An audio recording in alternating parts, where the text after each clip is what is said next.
El traslado organizado de criminales nazis de Europa a la Argentina después de la Segunda Guerra Mundial es uno de los capítulos más oscuros y tabú de la historia argentina. Lo primero que había que hacer era sacar a los nazis de Alemania. Ello no era posible sin un permiso de salida de las fuerzas estadounidenses o británicas. Lo que se hacía entonces era contrabandearlos a Suiza, con el conocimiento del gobierno suizo. En Suiza los subían a un avión de KLM y los enviaban a la Argentina, o si no los enviaban a Italia, partiendo después desde el puerto de Génova en barco hacia la Argentina. La Argentina también tenía una aerolínea que mantenía vuelos desde Roma a la Argentina y muchos nazis utilizaron también esos aviones. Ludolf von Alvensleben, también conocido como Bubi von Alvensleben, fue un funcionario de las SS de la Alemania nazi. Ocupó cargos de líder de las SS y de la policía en la Polonia ocupada y la Unión Soviética. En abril de 1945, Alvensleben fue capturado y retenido en cautiverio británico. A fines de 1945, escapó del campo de concentración de Neuengamme en Hamburgo. Después de una corta estadía en Skopwitz, huyó con su familia hacia Argentina a principios de 1946.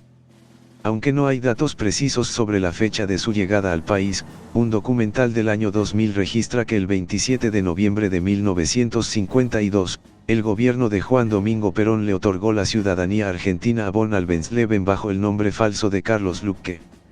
Vivió hasta julio de 1956 en Buenos Aires y luego se mudó a la localidad cordobesa de Santa Rosa de Calamuchita. Desde noviembre de 1952, se desempeñó como inspector de piscicultura. En 1963 fue concejal de la citada ciudad cordobesa por la UCR. En enero de 1964, el gobierno de Arturo Illa denegó su extradición. Heinz Brücher fue un botánico, genetista alemán, miembro científico militar de la Unidad Especial de Ciencias de la SS Ahnenerbe. En junio de 1943, teniendo 27 años, Brücher es comisionado con una expedición a la URSS. En estas misiones, lo más significativo fue la requisa, transporte y preservación de las enormes colecciones mundiales de germoplasma vegetal que fueron parte del legado de Nikolai Vavilov, y que estaban completamente abandonadas ante el pseudocientificismo del lysenkoísmo. El comando solo reunió muestras almacenadas en las estaciones de investigación agrícola de los territorios ocupados por las tropas alemanas, principalmente Ucrania y Crimea. Luego se mudó a Argentina, donde concursó en 1948 para la Cátedra de Genética y Botánica en la Universidad Nacional de Tucumán. Posteriormente trabajó en Caracas, Venezuela, Asunción, Paraguay, y luego en Mendoza y Buenos Aires, Argentina.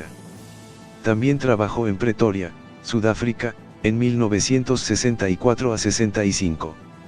En febrero de 1945, a Brücher se le ordena destruir los 18 centros de investigación, para evitar su segura captura por las fuerzas soviéticas. Él se negó, y luego de la guerra, Brücher emigra a Argentina obteniendo asilo político, siendo en 1948, profesor de genética y de botánica en la Universidad Nacional de Tucumán, Argentina, luego en la Universidad Central de Venezuela de Caracas, Asunción, y finalmente en Mendoza y en Buenos Aires. El 17 de diciembre de 1991 fue asesinado en su finca Condorhuasi, en la provincia de Mendoza, Argentina. Su asesinato se habría producido a consecuencias de un robo al domicilio. Sin embargo, algunos sugirieron que Brücher trabajaba en un virus contra las plantas de coca, y los señores de la droga lo mandaron asesinar. Ernst Joachim Valentin Gustav Buffa fue un militar y estratega alemán que participó en la Primera y en la Segunda Guerra Mundial. Comandó la defensa antiaérea de la Alemania nazi entre el 30 de enero de 1943 hasta el final de la guerra, con el rango de teniente general. Tras el suicidio de Adolf Hitler, Buffa intentó huir de Alemania, pero el 7 de mayo de 1945 fue capturado por las fuerzas aliadas y posteriormente juzgado por crímenes de guerra y crímenes contra la paz en los juicios de Nuremberg. Fue declarado culpable, aunque liberado el 1 de octubre de 1947. Ese mismo año emigra a la Argentina, donde se radica por un tiempo y escribe sobre sus experiencias. Murió en 1971 en la aldea de Traben-Trarbach en Alemania a los 78 años de edad.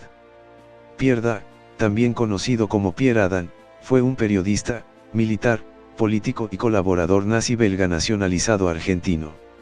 Fue voluntario durante la Primera Guerra Mundial en el ejército belga y luchó en su país y en el continente africano. De tendencias de extrema derecha, colaboró para los diarios Le Soir, Ges Wippertu y Le Nouveau y formó parte de la Cámara de Representantes de Bélgica siendo miembro del movimiento rexista. Durante la Segunda Guerra Mundial, colaboró con el Reich durante la ocupación alemana de Bélgica y realizó publicaciones en varios diarios propagandistas nazis, como en el francés Ges Wippertu, del que era corresponsal en su país, y en Le Nouveau, fundado por Paul Colin en 1940. Cuando se produjo el desembarco aliado en Normandía en junio de 1944, se encontraba en España y pospuso su retorno a Bélgica. En 1947, con la ayuda de Odessa y especialmente de Charles Lescat, se trasladó a Argentina acogido al igual que otros nazis, por el gobierno de Juan Domingo Perón. Con un pasaporte español que llevaba el nombre de Pierre Adam, arribó al aeropuerto de Morón, donde lo esperaban Georges Guilbaud, Robert Pinceman, Charles Lescat y Mario Amadeo. El 18 de diciembre de 1946, fue condenado a muerte y privado de ostentar la nacionalidad belga por el Consejo de Guerra de Bruselas. El 17 de junio de 1947, Bélgica solicitó su extradición desde Argentina, pero esta fue rechazada. En su nueva patria, se involucró en Odessa y ayudó a muchos nazis a escapar de Europa mediante las llamadas Ratlines 5. Falleció en Buenos Aires el 24 de febrero de 1960. Karl Adolf Eichmann Otto Adolf Eichmann fue un criminal de guerra austro-alemán y funcionario en el régimen nazi durante la Segunda Guerra Mundial, uno de los principales organizadores del Holocausto y responsable directo de la solución final, principalmente en Polonia, y de los transportes de deportados a los campos de concentración y su posterior asesinato allí. Habiendo alcanzado el rango de Obersturmbannführer de las Schutzstaffel, SS, había sido fichado por Reinhard Heydrich por su habilidad en el manejo de la logística de la deportación en masa de los judíos a los guetos y campos de exterminio en los países del este de Europa ocupados por los nazis durante la guerra. Después de la derrota de Alemania en 1945, Eichmann fue capturado por las fuerzas estadounidenses, pero se escapó del campo de detención, moviéndose por todo el país para evitar ser localizado. Se escondió en una pequeña villa en la Baja Sajonia, donde vivió hasta 1950, cuando huyó a Argentina bajo identidad falsa. Los servicios de inteligencia israelíes confirmaron su identidad y ubicación en 1960, y posteriormente fue capturado por un equipo del Mossad y agentes de Shin Bet y llevado a Israel para ser juzgado, acusado de 15 cargos criminales, incluyendo crímenes de guerra, crímenes de lesa humanidad y crímenes contra la población judía. En 1948, Eichmann obtuvo un permiso de entrada para Argentina y una identificación falsa bajo el nombre de Ricardo Clement a través de una organización dirigida por el obispo Elois Udall, un clérigo austríaco residente en Italia con simpatías nazis. En 1950 fue a Génova, donde un franciscano, Eduardo Udomoter, le entregó una carta en la que decía que era un refugiado de guerra. Estos documentos le habilitaron para obtener un pasaporte humanitario del Comité Internacional de la Cruz Roja y los permisos de entrada restantes que permitirían la emigración a Argentina. Partió de Génova en barco el 17 de junio de 1950 y llegó a Buenos Aires el 14 de julio. Se alojó en un hotel para inmigrantes en el barrio porteño de Palermo Viejo y comenzó a trabajar en un taller mecánico. Luego viajó en tren a Tucumán para trabajar en una empresa alemana. Llevó toda su familia a la Argentina y los trasladó a la provincia de Tucumán. En 1952 quebró la empresa en que trabajaba y empezó a trabajar en una fábrica de zumos de frutas, que tampoco tuvo éxito. Intentó instalar una tintorería, pero fracasó, por lo que se colocó en la fábrica de Calefones Orbis. También residió durante un tiempo en las afueras de la ciudad de La Plata, donde trabajó como criador de conejos de Angora. Vivía en la zona norte del Gran Buenos Aires, en los partidos de Vicente López y San Fernando. En primer lugar, vivió en la calle Chacabuco de la localidad de Olivos, partido de Vicente López, donde había alquilado un inmueble. Cuando la empresa alemana Mercedes-Benz reabrió sus puertas en 1959, Eichmann se hizo gerente de planta. Se trataba de una empresa de capitales alemanes, sospechosa de estar vinculada a los nazis, un nido de nazis, como la califica la historiadora Gaby Weber. Con el salario de gerente, compró una casa en la calle Garibaldi 14, actualmente Garibaldi 6061, en el borde del barrio Bancalari, partido de San Fernando, en la zona norte del Gran Buenos Aires, donde le descubrieron los hombres del Mossad. La casa de la calle Garibaldi fue destruida y no hay ninguna indicación en dicho lugar sobre los hechos ocurridos. Adolf Eichmann fue descubierto por Lothar Hermann y su hija Silvia. Lothar Hermann era un judío alemán ciego, vecino suyo, que había migrado a Argentina en 1938, cuya hija adolescente, Silvia, tenía amistad con el hijo de Eichmann. La chica le contaba a su padre anécdotas, del hogar del señor Clement, que le hicieron caer en la cuenta de su verdadera identidad. Hermann siguió interrogando a la niña hasta convencerse, aunque se encontró con el problema de que los jefes del Mossad no daban crédito a un ciego. Según la agencia israelí, era imposible que un ciego reconociera a un criminal de guerra. Hasta finales de la década de 1950 no se decidieron a intervenir. El Mossad lo identificó gracias a una serie de fotografías tomadas de manera furtiva, en las que se le reconocía por la particular morfología de su oreja izquierda. Las fotos de Eichmann en su periodo nazi eran casi todas del lado izquierdo. El primer ministro David Ben-Gurion encargó su captura al jefe del Mossad, Istzer Harel, que preparó un plan con la información suministrada por el famoso cazador de nazis Simon Wiesenthal, quien también había recibido la misma información pese a que el FBI negó que fuera cierta, aunque Wiesenthal la confirmó gracias a un colaborador que sedujo a una antigua amante de Eichmann.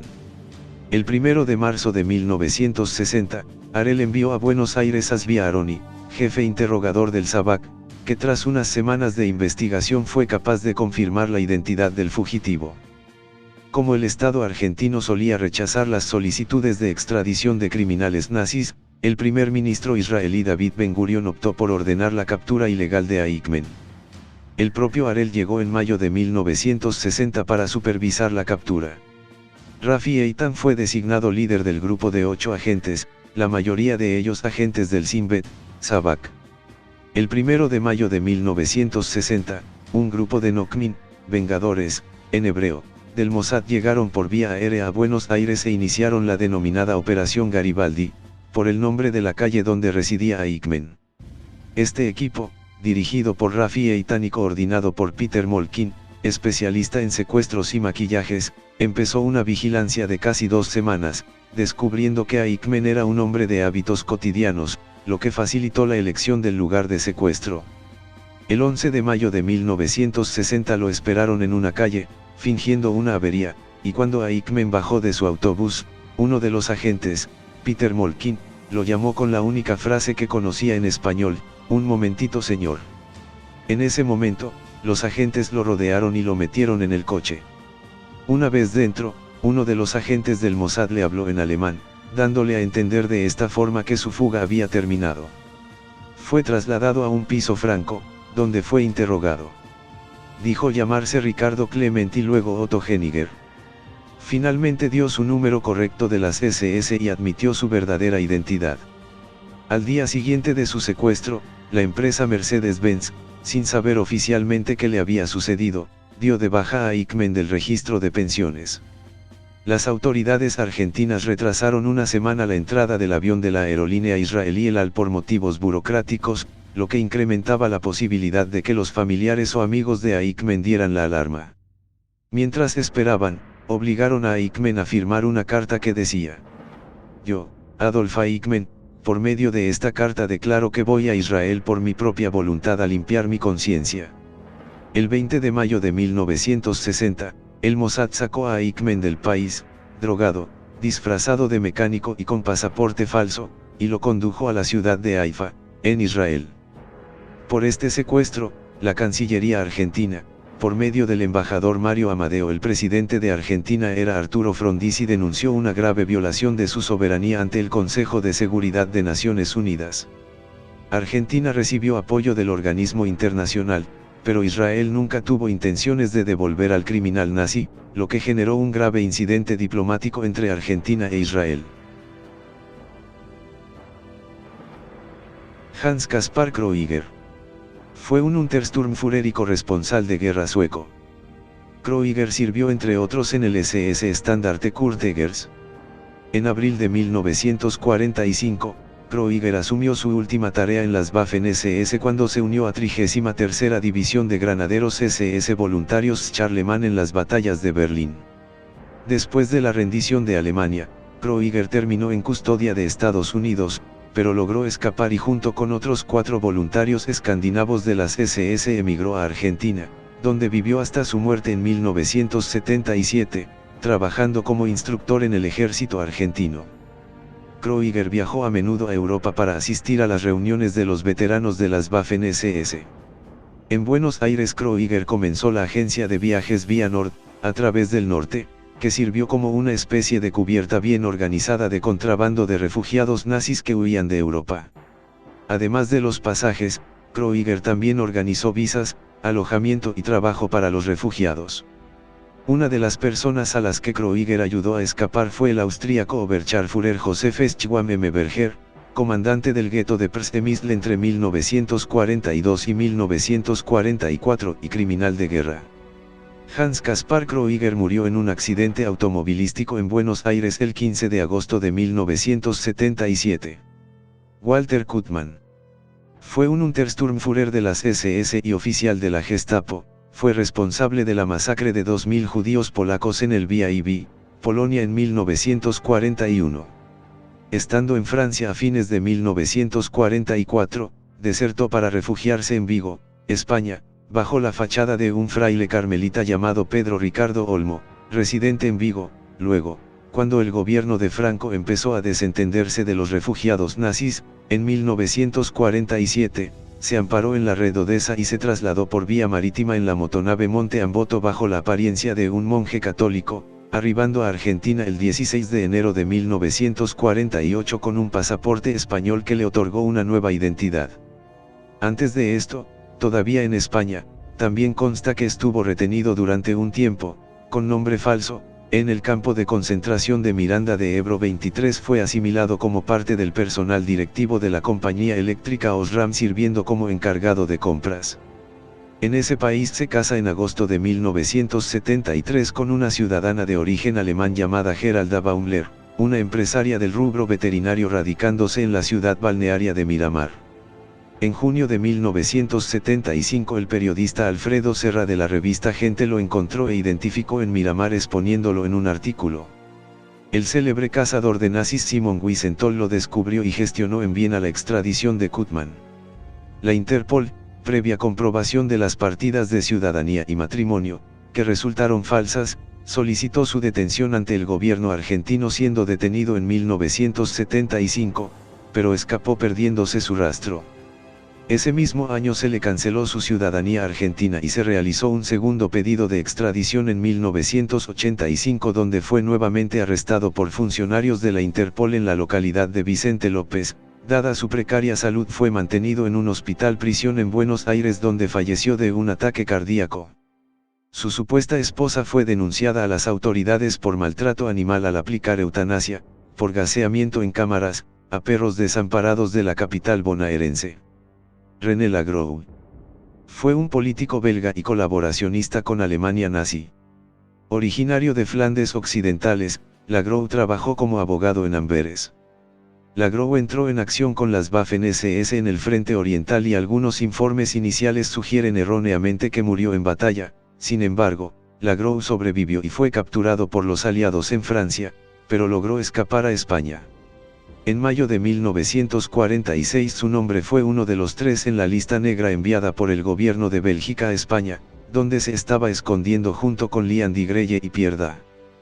Poco después, fue condenado a pena de muerte in absentia por el Tribunal de Crímenes de Guerra en Amberes. Cuando surgió la posibilidad de extradición de España, Lagroux huyó a Argentina en julio de 1947 y adoptó el nombre falso de Reinaldo van Groede. Allí, se convirtió en una personalidad central en las ratlines patrocinadas por Juan Domingo Perón para rescatar a los nazis de la persecución en Europa. En la oficina de inmigración en Argentina, Lagroux recibió amplios poderes y diseñó ambiciosos planes para trasladar a 2 millones de personas de Bélgica, todos los cuales o bien eran colaboradores nazis o sus familias. También fue miembro de la División de Informaciones comandada por Rodolfo Freude y en este puesto inició los planes de reasentamiento para varios nazis. Jacques Demeu fue un antropólogo argentino-francés de ideología nacionalsocialista. Escribió varios libros sobre sus campos de estudio, que mezcló con teorías antropológicas inspiradas en el nazismo, el racismo científico y trabajos académicos publicados. Fue director de la Escuela de Formación Política del Partido Peronista. Colaborador del régimen de Vichy, luego se adhirió a la ideología peronista en la década de 1950. Fue mentor del movimiento nacionalista Tacuara, un grupo juvenil nacionalista católico en la década de 1960, y más tarde en la vida, jefe del capítulo argentino del grupo neonazi español SEDADE. Después de la liberación de Francia, fue uno de los primeros en huir a la Argentina de Juan Domingo Perón. Como argentino naturalizado, se convirtió en un ideólogo del movimiento peronista, antes de convertirse en mentor del grupo juvenil nacionalista católico Tacuara en la década de 1960. En sus estudios antropológicos, políticos, económicos y sociológicos mezcló ideas aristocráticas, racistas y nacionalistas en lo político antropológico, con un anticapitalismo de tendencia socializante en lo económico. Se convirtió en profesor de estudios antropológicos en Buenos Aires como vicedirector del Instituto de Estudios Humanos, de 1953 a 1955 y nuevamente de 1972 a 1976.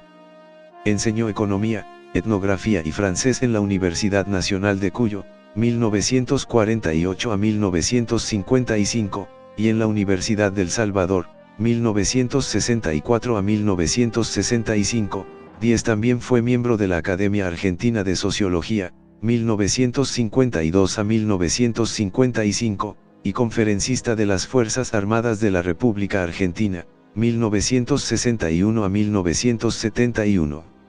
Demeu desarrolló un proyecto de economía comunitaria, sobre el cual luego teorizara en su obra El Estado Comunitario de 1964, en la región de Cuyo, Argentina durante el gobierno de Perón. También estudió en las universidades de Mendoza y Buenos Aires, donde se graduó en filosofía, como doctor honoris causa de medicina, doctor en ciencias económicas y doctor en ciencias políticas. Jacques Demeu permaneció en Argentina en sus últimos años. Ucigoni afirma que fue fotografiado con Carlos Menem durante la última campaña presidencial de 1989. Jacques Demeu encabezó el capítulo argentino del grupo neonazi español, SEDADE, hasta su muerte en Buenos Aires, en 1990. Ante Pavelic fue un político y dictador croata, líder y miembro fundador del grupo Movimiento Revolucionario de Levantamiento Croata, Ustaša, en español, Rebeldes o Alzados, en la década de 1930 y más adelante, caudillo, en croata, Poglavnik, del Estado Independiente de Croacia, Estado títere y colaboracionista con el Eje.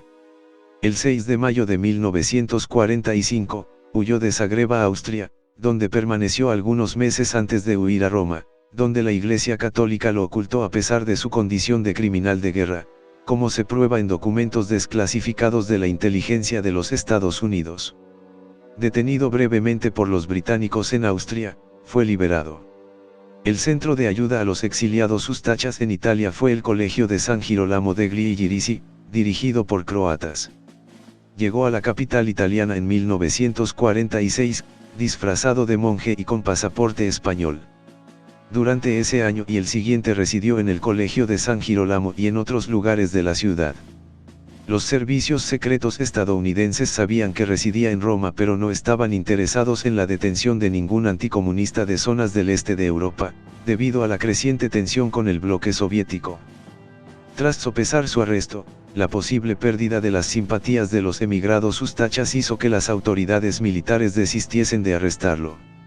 6 meses más adelante, en noviembre de 1948, huyó a la Argentina. En el vapor italiano Sestriere mantuvo durante la guerra una extensa relación epistolar con el arzobispo de Buenos Aires Monseñor de Andrea, logrando con ayuda del Vaticano conseguir documentos falsos con pasaporte de identidad emitido por la Cruz Roja tomando la identidad de un siciliano judío que huía de Italia, con ayuda de Andrea logró entrar al país bajo una falsa identidad que permitió eludir los controles migratorios. En abril de 1957 el gobierno del mariscal Josip Broz Tito atentó contra su vida en 2 oportunidades, por medio de los servicios secretos yugoslavos, sobreviviendo con heridas a ambos intentos. La autoría del atentado es discutida, sobre todo por su hija, que mantiene que fue planeada por compatriotas para arrebatarle el control del exilio croata. Pavelić huye de Argentina para evitar la detención y la extradición. Encontró refugio en España, siendo acogido por el franquismo, que bajo la dictadura de Francisco Franco albergaba entonces a otros muchos exiliados fascistas y nazis de diferentes países.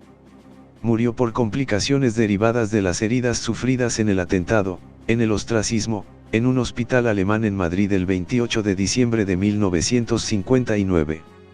Está enterrado en el cementerio madrileño de San Isidro. Erich Priebke fue un Hauptsturmführer, IQ capitán, de la Oficina Central de Seguridad del Reich de las SS, RSHA.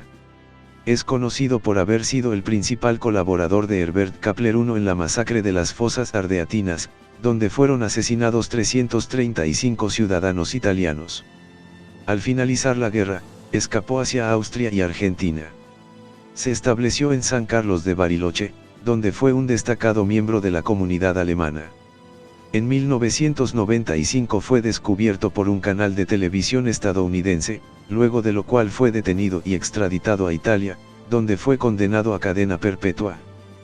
Tras la derrota de Alemania en la Segunda Guerra Mundial, Priebke escapó en 1946 con la ayuda del Grupo Odessa, de un campo de prisioneros en Rimini, y después de recibir documentos falsos en Roma, huyó a Argentina.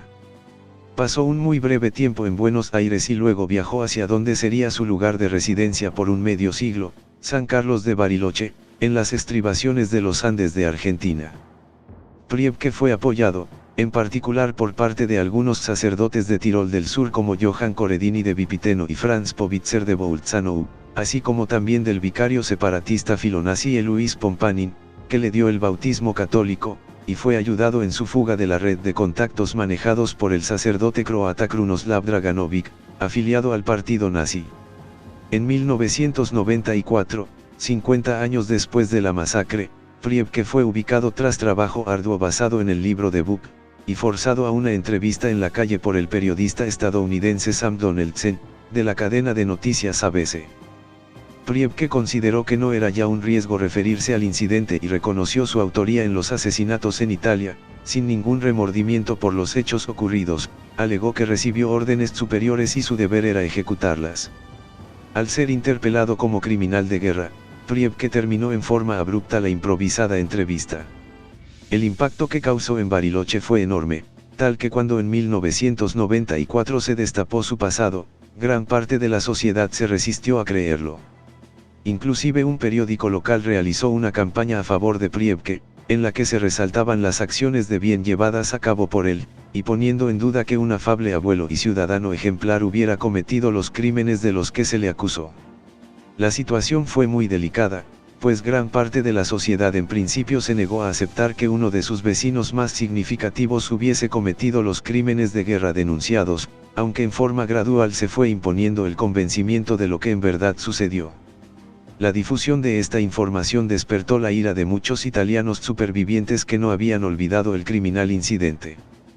Tras la emisión del reportaje, Italia pidió la extradición, concedida por el gobierno argentino en noviembre de 1995.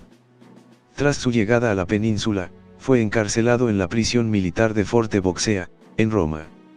El fiscal militar presentó la acusación de Priebke por crímenes de guerra. Dries Ripagen, un gángster holandés y colaborador nazi que es mejor conocido en los Países Bajos por colaborar con el Sicherheitsdienst, SD, de la Alemania nazi para localizar la mayor cantidad posible de judíos holandeses y entregarlos a los campos de concentración durante la ocupación nazi de los Países Bajos. Dries Ripagen se ganaba la confianza de los judíos que buscaban su ayuda prometiendo salvaguardar sus pertenencias, principalmente joyas, hasta la conclusión de la Segunda Guerra Mundial, solo para defraudarlos y notificar al SD su ubicación. Después del final de la guerra en Europa, fingió su muerte y se escondió. depositó las pertenencias judías y el dinero obtenido de ellas en un banco indeterminado en la neutral Suiza y, al igual que muchos oficiales nazis, huyó a Argentina, asentándose en Buenos Aires por unos años. Eduard Roman fue capitán de la organización nazi Schutzstaffel, SS, y comandante del gueto de Riga en 1943. Durante la Segunda Guerra Mundial fue responsable de numerosos asesinatos y otras atrocidades. Algunas fuentes lo señalan también como comandante del campo de concentración de Kaiserwald, a las afueras de Riga, y es señalado responsable de la muerte de 40.000 judíos en el país báltico. Tras la guerra, consiguió huir a Sudamérica, donde se ocultó bajo los nombres falsos de Federico Wagner y Federico Wagener. Está considerado uno de los máximos responsables del Holocausto en Letonia. Como resultado de su aparición en la novela El expediente Odessa de Frederick Forsyth y su posterior adaptación al cine con la película Odessa, Roman llegó a ser mundialmente conocido como el carnicero de Riga. Con la aproximación del frente soviético, los alemanes comenzaron su retirada de Letonia. En octubre de 1944, los oficiales de las SS huyeron por mar a Danzig. De ahí, Roman se trasladó a Austria, para ocultarse bajo una identidad falsa en su ciudad natal de Graz. Fue detenido como prisionero de guerra y puesto en libertad en 1947. No obstante, fue reconocido por exinternos del campamento, y arrestado por la policía militar británica, pero logró escapar durante su traslado a la prisión militar de Dachau. Consiguió llegar a Italia, donde en 1948, con ayuda del obispo Luis Udall y las Ratlines obtuvo un pasaporte de la Cruz Roja con el nombre falso de Federico Wagener, que le permitió huir de Génova a Argentina, donde gracias a su falsa personalidad fue aceptado para entrar. El obispo austríaco Luis Udall colaboró en esta huida, prestando ayuda el obispo de Buenos Aires Miguel de Andrea. Allí, bajo su nueva identidad, montó un negocio de importación y exportación de madera, se casó y obtuvo en 1968 la nacionalidad argentina.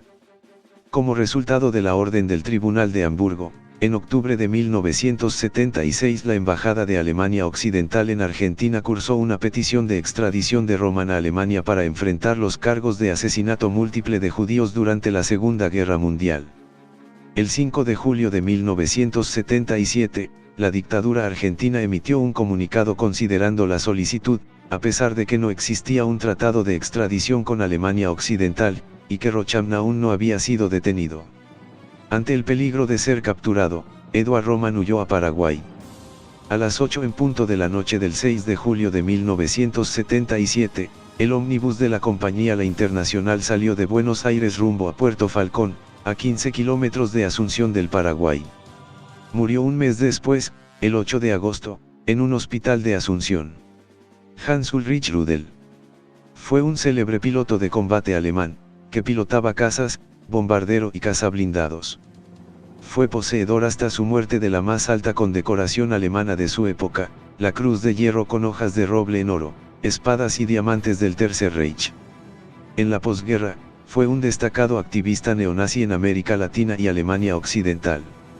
En su hoja de servicios oficial se le adjudica la destrucción de 519 tanques, así como un acorazado, un crucero, 70 lanchas de desembarco y 150 emplazamientos de artillería. Reclamó 51 victorias aéreas, obteniendo el estatus de as de la aviación, y la destrucción de más de 800 vehículos de todo tipo. Voló en 2.530 misiones de ataque terrestre exclusivamente en el frente oriental, generalmente en el bombardero en picado Junkers Ju-87, Stuka. Se rindió ante las fuerzas estadounidenses el 8 de mayo de 1945 y emigró a Argentina en 1948. Después de la Revolución Libertadora en 1955, que terminó con el segundo mandato presidencial de Perón, se mudó a Paraguay, donde actuó como representante extranjero para varias compañías alemanas. Piotr Sabelski-Bork fue un oficial ruso antisemita, miembro del movimiento de derecha radical Unión del Pueblo Ruso. Es conocido por haber asesinado junto a Sergei Taboritsky, a Vladimir Nabokov, padre del reconocido escritor homónimo. En la primavera de 1945, en los últimos días de la Segunda Guerra Mundial y con el Ejército Rojo a la entrada de Berlín, Sabelski-Bork huyó de Alemania después de que su casa en Berlín fuera destruida durante un ataque aéreo. Sabelski-Bork huye a Sudamérica, donde se alojara en Paraguay, Argentina y Uruguay con una identidad falsa.